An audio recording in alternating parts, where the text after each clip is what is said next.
Well, I should also say, I mean, today is a it's not the Super Tuesday, but it is, I guess, for the a mini Super Tuesday, as it is an off-year election. Senate primaries in some rather important states, or at least in regards to the potential of the Republicans taking over the Senate. I'm thinking about Georgia, Kentucky, and Arkansas.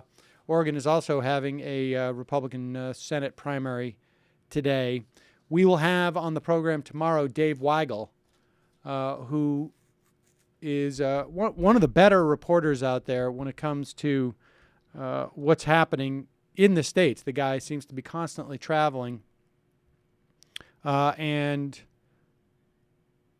he doesn't always predict publicly, but I'm on a couple of lists where he sometimes will make predictions, and he seems to always have a very good sense of what is going on the ground. And so we will get you the results of tonight's. I mean, I don't think we're going to see any major surprises.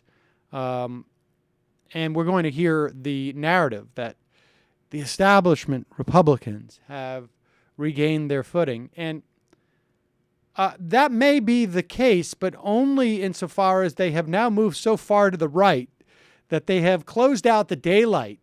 And it's almost not even accurate to say that they've moved far to the right, because in many respects they've always been there. They've simply adopted all of the worst of the Republican base proposals. However, they are trained not to use the non-dog whistle. In other words, you will not hear a Republican, a so-called establishment Republican, one who's actually been in office, let's say things like, they won't go all rapey talk. They just won't do it.